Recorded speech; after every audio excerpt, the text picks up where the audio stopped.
What's poppin', everybody? This is the Cartoon Kid Ray Rollins, and we on a channel where we talk cartoons and we do it daily, baby. Today, we're continuing our reviews of Rick and Morty Season 4 with Episode 7 called Promortyus. So this episode starts with Rick and Morty, right? They're stranded off on a planet called Glorzo, and their main objective is to hop in Rick's little car ship, whatever you want to call it, and head back to Earth. Now they end up getting these little face mask, egg disguises or whatever to put on their face to basically disguise themselves or cloak themselves to seem as if they're one of the people on the Glorzo planet. Now to make this section of the summary short and brief, people recognize them, obviously Rick and Morty. Morty is known to be a legend on the planet. Rick, I guess you can say, is somewhat of an Alex Jones type personality, you know, putting up crazy videos on YouTube and whatnot, or their version of YouTube anyway, on their planet. And as they're conversating with these people from the planet, they find out that Morty had set up this plan to basically attack Earth. Morty, obviously understanding what he just did, basically tries to call off the whole thing. And as they're all talking about this situation, the little face mask disguise falls off Morty's face, obviously showing that he's a real human and that he's not a person of the planet. So Rick and Morty basically fight their way off the planet, get home, and they're eating breakfast with Beth and Jerry. And Beth's like, yo, where's Summer at? So they basically have to go back to the planet to find Summer, which they end up doing, obviously. And they see Summer is basically emperor of the planet. Summer basically explains to them that they became a part of the society after they saw how Glorzo's inhabitants were living. Summer wanted to change things around. So Summer, Rick, and Morty basically became a whole part of the Glorzo planet. Rick and Morty obviously have the whole little face mask, egg thingies, whatever you want to call them, on their face, which I guess you can say are like different personalities or whatever, which caused them to forget how Summer was on the planet. Summer obviously has to come up with a plan to get them all off the planet. So my first initial thought for this episode is this anything like OG Rick and Morty? Like, is it a classic Rick and Morty adventure that all the fans are clamoring for? And the answer for that is maybe. Like, in my opinion, it's kind of getting into my review here, but this episode, while it's better than the previous episode, I wouldn't say it's like, you know, maybe top 5 of the series, because it's not. It's better than the Story Train episode, but it's not gonna be one of the best of the season. I'll probably, if let's say hypothetically, if the rest of the season's bad, it'll probably get top 3, right behind the Old Man in the Seat and the Slut Dragon episode. But I personally wouldn't say it's one of the greatest episodes of Rick and Morty of all time.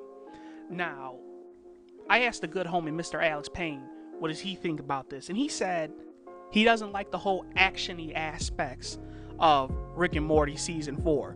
Like, for example, the heist movie episode, or even the whole episode where they were on the snake planet and they were going through that war with the snakes and whatnot, and they had snake jazz. The whole thing about Rick and Morty Season 4 is they're trying to make everything all action-packed, which, granted, you can argue, and I told him this, that there was a few episodes back in the day of Rick and Morty Season 1 that were kind of actiony, right? But he said he doesn't like the whole idea of them going too overboard with it. For example, Rick and Morty had to jump in a whole transformation suit, and I told him, I was like, man, you know, that seems like something Rick would do, you know, pull a whole invention out of his ass. Oh, we gotta hop into a transformation suit, become like a whole who's that man? Iron Man. He's trying to become like an Iron Man. He's chopping up these people on the Glorzo planet. So Alex says he doesn't like the whole actiony aspect of it. I personally disagree. Sometimes it could be good. Like, for example, the Snake Jazz Planet and the whole heist movie thing. I didn't like those episodes. More so, I didn't like the heist movie episode because it seemed kind of random and, you know, kind of meh. You know, it felt like a filler episode. Something to say, hey, so we can have 10 episodes in Season 4. We're going to have this one. But as far as the Snake War Planet, or whatever you want to call it, I'm just going to call it the Snake Jazz episode from now on. But as far as that goes, I think that was an okay episode. Still not one of my personal favorites, but it wasn't as bad as far as the whole actiony, you know, aspect goes. This, you can argue that, yeah, it's all actiony, but it's primarily about Rick and Morty and Summer being on this whole planet, and them three trying to help the planet evolve. And the whole action aspect was just a little, a little thing in the beginning. But besides that, he thinks the episode was alright. Now, me, on the other hand, I personally don't like the whole working backwards idea of storytelling. Like, they could have had this whole idea of, oh yeah, Rick, Morty, and Summer are going to this planet. They're on their ship. Summer's listening to a podcast and whatever. And, they find the people and they get separated and all that. I personally like it when they tell a story right from beginning to end. One, because, I'm a simple person. I like things to be simplified. Okay. But primarily because, two, when I was watching this for the first time, we get to the whole scene where the family's eating breakfast and Beth asks them, she's like, yo, where's Summer at? Where's Summer at? Now you got Rick and Morty over here trying to think of, oh, where's Summer at? And they forgot where she was, which you can attribute to the whole little egg thingies on their face, little birds or whatever the hell you want to call them, which basically contributed to them forgetting Summer on that planet. Watching that for the first time and seeing how they forgot where Summer was or forgot her on that planet just felt kind of awkward to me. So to avoid that, I thought it would be best just for them to cut the whole breakfast scene at the family's house and instead just have a freaking natural story beginning about them going to the planet and them being separated. If anything, that's the main nitpick for me from this episode, that I don't like the whole idea of working backwards from the story, because that's kind of what they were doing. They worked backwards from, they started at the point where they're on the planet, gotta escape. They eventually recon with Summer, and she explains to them what happened and everything, how they got separated, which, granted, it was explained well. They covered up that plot hole, bravo to them, but I just think the whole idea of them starting off normally would have been better, in my opinion. The story would have flowed much easier and much better and whatnot, and they wouldn't have to deal with all that. But you can also argue that that would take up too much time than they were allowed to have, for a single episode. But like I said, it's just a little nitpick. It's nothing too critical. It's just my personal preference for the episode. I just got to give them a nice round of applause for covering up that plot hole. And since we're kind of discussing moments here, I got to say the whole scene with freaking Rick and Morty, basically, I got to mention it, man. I just have to mention it. Making out, right? The whole scene with them just making out, I didn't like that. I wasn't a big fan of that. I'm sure a lot of people weren't fans of that. But the reason why I had to bring it up, I just had to. In the previous episode, the whole story train shit, right at the end, you have a nice little awkward scene with Rick and Morty, with Rick telling him how proud of him he is that he bought this train. And he's like, oh yeah, come here, give me a kiss, little buddy. And it's kind of awkward.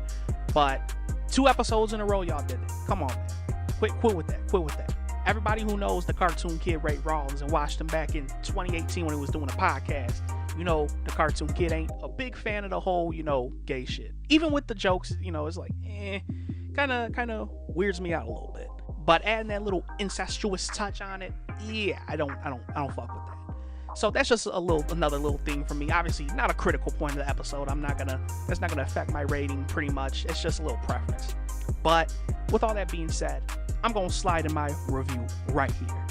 So to make a long story short, this episode, I gotta say, is okay. It's not bad. It's not the greatest thing in the world either. It's kind of in like the nice little middle neutral point, meaning that it can definitely be better, but it can also definitely be worse. I can say for sure it's not the worst episode out of the season, and as I said earlier, if I had to rank it, I'd probably put it right behind the Slut Dragon episode. I gotta say, Old Man in the Seat has to be an easy, probably 8.5 to a maybe 9 out of 10, right? Then you got the Slut Dragon episode. Pure comedy. I loved it. Okay, I probably slapped that one with probably a 7.5 or 8. I can't remember exactly. But I personally feel that this falls behind those 2 episodes at number 3. You got the Snake Jazz episode probably at 4. And I honestly can't remember. Maybe Wasp Morty at 5. And then I'm probably forgetting maybe 1 or 2. I really feel like I am. But long story short, I would rank this episode so far where the season is right now, where I have reviewed up to this point, this will be ranked at number 3 out of all the episodes so far. And I just have to mention that the whole story train episode, that's the lowest on the list. Maybe the heist, it's kind of hard to say. I probably put that one above the heist movie episode. That's probably the worst 2 right there. I really didn't like those 2 episodes. I really feel like I'm forgetting maybe one or two of the episodes that are out right now, but at this point, I'm talking about the episodes that I've reviewed up to this point, the first 7 episodes of the season. Haven't done the Vat of Acid one yet, but so far, this episode in particular is ranked at number 3 out of the entire season, for me personally. But as far as a rating goes, I'm going to easily have to hit this one with, if I hit the story train with a 6, and I had to watch it 3 times to get the whole main premise of it, basically, I personally feel, like I said, this is better than the story train episode, but it's not the greatest thing out of the whole Rick and Morty season. I'm going to have to hit it with a nice maybe 7 out of 10. I feel confident with that one. Like I said, this isn't the greatest episode of Rick and Morty, not the greatest episode of the season. However, I will rank it as number 3 so far out of the 7 episodes that I've seen out of season 4. Still gotta watch the Vat of Acid though. In my personal opinion, I think you can argue that this is somewhat like a classic Rick and Morty episode, with them going on a nice fun adventure to a planet. Of course, they get in some little shenanigans, they forget Summer's there and all that, but overall, it's a pretty decent episode. I can't complain about it. Next, I'll be talking about the Vat of Acid pretty soon on the channel, and after that, we got 2 more episodes. So I pray to the good Lord that these last 3 episodes of this season are straight bangers, something that'll make watching the few bad episodes of this season, you know, worth the wait. But with all that being said, man, I give this episode, Promortyus, or whatever you want to call it, Rick and Morty Season 4 episode, I want to say it's 7, probably getting the numbers mixed up, a good 7 out of 10. This is the Cartoon Kid, Ray Rollins, and we on the Cartoon Kid channel where we talk cartoons and we do it daily, baby. Tell me what you think of this episode, man. Drop your opinions down in the comments box below. Tell me if you liked it. Tell me if you hate it. Tell me what you would rate it. And until then, I will see you when I see you. Peace out, everybody.